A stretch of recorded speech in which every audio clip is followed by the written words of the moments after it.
Train the muscles, not the joints. So welcome to the Natural Gallant Bodybuilding workout, or live workout, or semi-live workout, or almost live workout, not really live at all. Anyway, I trained on the weekend here. This is a workout that I was going to put up yesterday, but I got kind of busy. So, well, I'll show you what happened. As you can see, we've got a lot of snow, and basically this and other chores and things that I got to do sometimes get in the way of making videos, but don't worry, I'm still making them. Videos up almost every single day, if not every second day. Okay, so you always know to check. You always know to check. Right here, I'm trying to get my neighbors to help, see, but they were just not looking forward to grabbing a shovel and helping me with my driveway. So anyway, that's where I've been. That's what I've been doing, and I've been editing videos and putting everything together and training as well, right? Because obviously, if I don't train and don't look like I'm in any sort of shape whatsoever, you guys won't even tune into the channel anyway. So that's the whole point, right? So sometimes I got to choose between video editing or going to the gym. Guess what? I'm going to the gym, and that's what I expect you guys to do too. So the night before, I was doing my 2-day split type workout. I was doing my shoulders, tris, and legs, and I had to cut my leg training short, so I only got a chance to do some walking lunges with body weight before the gym closed. So I decided the next day that I'm going to do my higher volume leg workout just by itself and get the legs done. And I had a couple meetings and things that I had to attend to for the afternoon, but I wanted to get the legs in. So I came in during the day and I'm like, okay, let's get this done. So I started off with some walking lunges with body weight. And with walking lunges, I like to get in a few warm-ups. And you notice that I'm not just pumping the legs twice. I'm not just going up and down twice. I'm going up 3 times. This is just because there's a limited amount of room in the gym and I can't get to the door and back, and I find this takes a lot of the momentum out of the movement, but also burns the legs like crazy, right? So I'm basically going to be doing like 3 pumps up and down just to get those legs burning extra. And ultimately I find that getting a couple extra warm-ups in along with riding the bike really helps stretch the legs out and really helps get the blood going in there, so that way when you're working with heavier weight you're not going to pull a hamstring or pull the adductors or something, right? So anytime you're doing a stretching movement with any sort of exercise, it is important to make sure that you are good and warmed up, get the blood in the area, and that's what I'm doing here.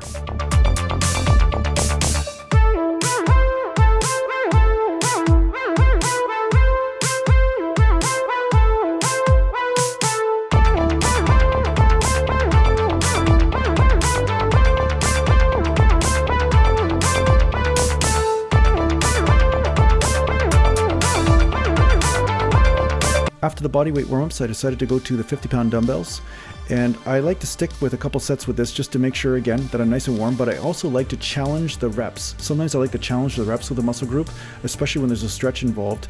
And I also noticed, once again, that your form changes. You know, I talked about this in the isolation movements video about doing high reps for isolation movements.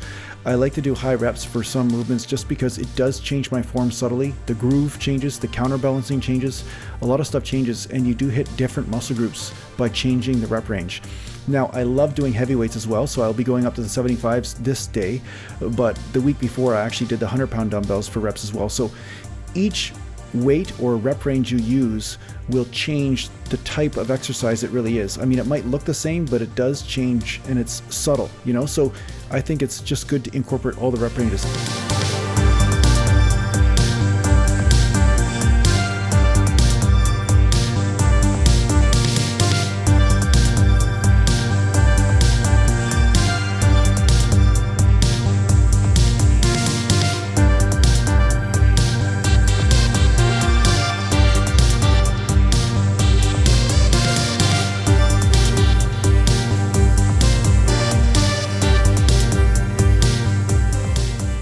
As you can see, I'm pretty ambitious today.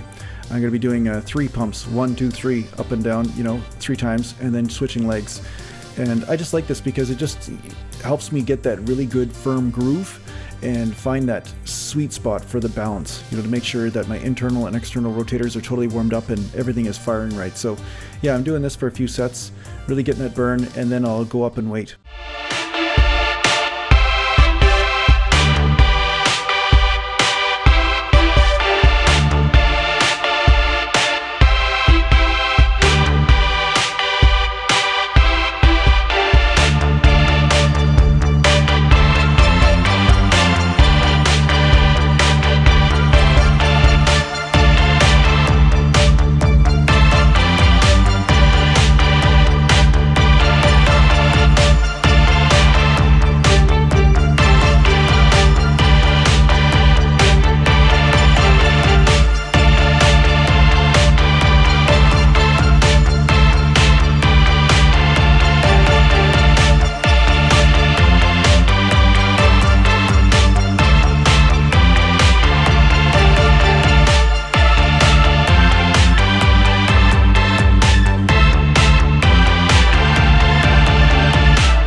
of my favorite parts about walking lunges is that the legs really become the weak link in the exercise, the hamstrings, the butt, the quadriceps, but it's not about the lower back becoming the weak link. And so often people get stuck in just squatting, and squatting is great. I love squatting, but the problem is with squats is that your lower back is involved so much that sometimes it becomes more the weak link in the exercise than the legs. And that's why there are some people that can squat a decent amount of weight, but sometimes their lower back is actually doing a lot of the work. So once I started doing one-legged movements and lunges and one-legged squats and step-ups and these types of movements, I noticed that my legs really grew overnight. It made such a huge difference, right? So definitely experiment with one-legged movements if you haven't already done so.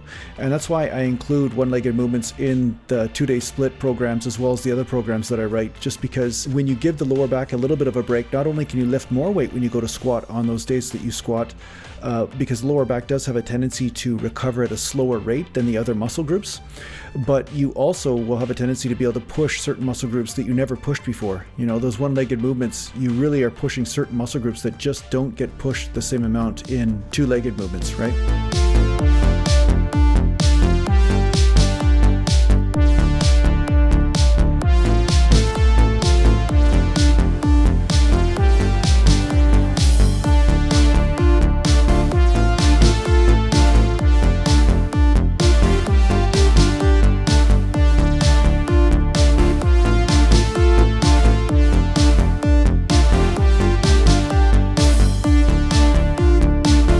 Now this is another movement that I really like lately, just because it does take a little bit of the stabilization of the lower back out of the movement.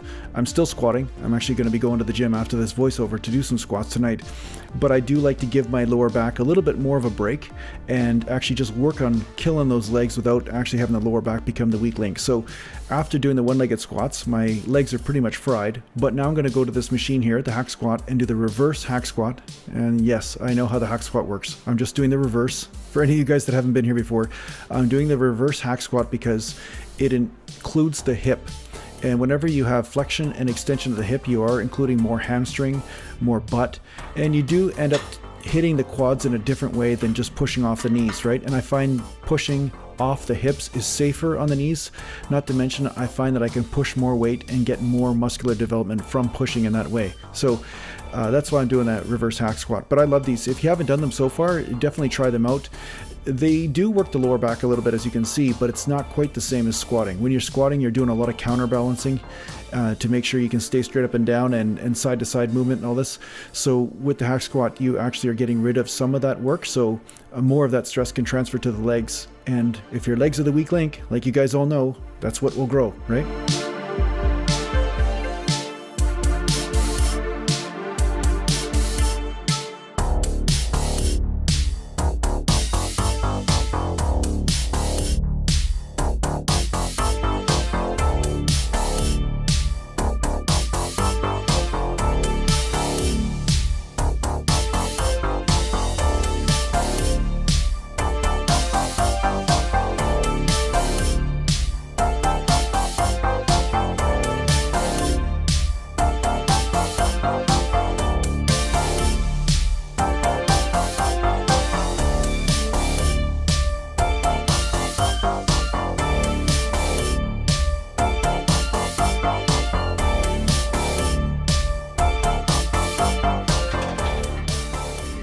I worked my way up to 4 plates, and I thought it'd be best to stay there to get 10 to 15 reps, somewhere in that area. And I intend on working up to heavier and heavier weight on this because I'm just getting used to it. This is the first, or basically the second or third time I've done this exercise in about 4 or 5 years. I haven't actually experimented with this exercise for a long time. It's been, actually honestly, it's probably been about 10 years. It's only been this last week and a half that I've actually started messing around with it. And it's kind of fun, right? Because once you start playing around with an exercise that really worked well for you in the past, it's kind of fun to revisit it and see, you know, okay, how much genius was in this exercise in the beginning. Let's revisit this. And I do really like it. Like I said, I can keep the legs a little narrower because you're not forced to bend over and keep the back arched at the same time that much. So it's not like doing a free weight squat, right? So you will hit different parts of the leg. You'll hit a little bit more of the outer sweep, as well as possibly some more hamstring instead of glute when you're coming down, although my big butt sticking out, you know, but I am getting a lot of hamstring sort of work in this as well. So yeah, I highly encourage you to start playing around with different angles like this, because sometimes you make some different discoveries about how your body functions and what seems to be the perfect exercise for your body type, because there are so many different body types out there. So sometimes an exercise that works great for one person isn't quite right for another, but only through experimentation will you ever find out. So at the end of my workout, I just felt like getting a little bit of a stretch in to get all the creaks out and stretch some muscle groups that are kind of tight. My adductors have been pretty tight lately, so I wanted to get a little bit of a stretch in. So if you're ever going to do this type of stretch, I mean, it isn't probably the best one because your body weight is on the muscles themselves. But in this exercise, I'm actually trying to keep most of my body weight on my hands and shoulders. Okay, so the important thing is, if you're going to stretch a muscle group, you want to keep the weight or the tension off those muscles as much as possible if you want that Golgi tendon reflex or the muscle spindle to be tricked into increasing flexibility, right? So sometimes I'll do these type of stretches at the end of a leg workout, and right here I'm just kind of sitting down and spread the legs apart, just kind of stretching out that groin, right? The grinds, as my dad would call them. But anyway, I'm stretching out the groin. Okay, so I've done legs. I'm gonna do some arms at home later, and then I'll do a chest and back workout tomorrow and get back on the schedule, right? So that's it. I'm gonna get some eating now.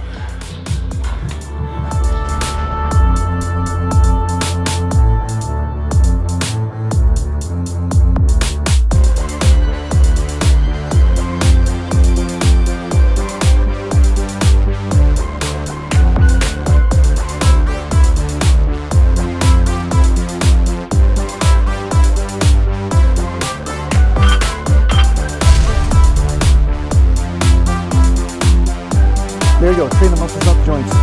Guaranteed to make your back bigger, guaranteed.